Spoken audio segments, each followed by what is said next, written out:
Oculus Rift. Yeah, whatever, who cares. This is the future right here. Yeah, I'm a special kind of nerd. I bought this at launch. I'm not too sure I'm proud of that. I've only got 3 games, but frankly that's like a third of the Virtual Boy library. So here's my review of Red Alarm. It'll probably be pretty short.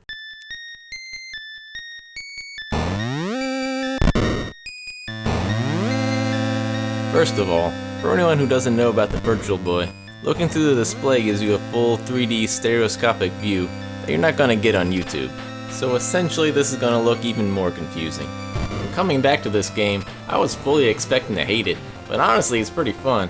Its main drawback of course being the fact that it is on the Virtual Boy, which means tired eyes, neck strain, and headaches. A lot of people complain about the wireframe graphics, which is understandable. Most Virtual Boy games had at least some shading, but I guess there was too much going on here for the processor to handle. This is, after all, one of the few titles that gave you a true 3D environment to explore, despite being a bunch of lines. At first it's hard to tell what's solid and where you're supposed to go, but you can get a feel for it pretty quickly. And though it's a little disorienting seeing through walls and pillars, it can actually be an advantage. What I mainly found annoying was how the draw distance plays out in the large boss areas.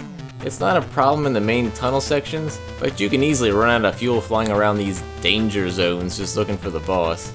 Other than that, it's a fun little game, a bit short once you get good at it. Fly forward, shoot things and dodge, like a simplistic, claustrophobic red wireframe Star Fox. It's only 5 levels, each with a boss, and then the final boss itself. And it's not really a rail shooter as you have full range of movement, and you're gonna need it to dodge all the crap coming at you. There are only a handful of upgrades to pick up, and you lose them as soon as you're hit, which is immediately. Some of the wireframe enemies are really charming, and the manual has a couple pictures of what they're supposed to look like.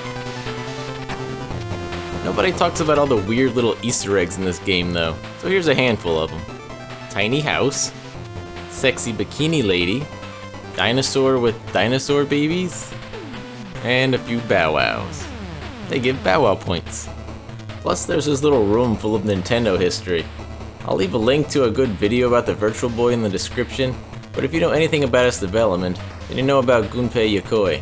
Everything hidden in this room is one of his creations. The Virtual Boy and its controller, the Game Boy, and even the Ultra Hand. A nice touch. It's a shame this console is such a huge disaster. It really didn't need to be. I think with more time in development, they could have gotten the weight down and made it wearable, or at least more comfortable to use. Maybe even found a way to use more than one color while still keeping the price down. Made something that could be considered a minimally viable product. I have to wonder if the Virtual Boy isn't at least partially responsible for it taking nearly 20 years for another attempt at a VR headset to come out. Which reminds me, I should probably use this thing before it becomes obsolete. Since no one else is in a hurry to release Red Alarm 2, I shall take it upon myself. Well, there you go. Red Alarm 2 for the Oculus Boy. Your move, Nintendo.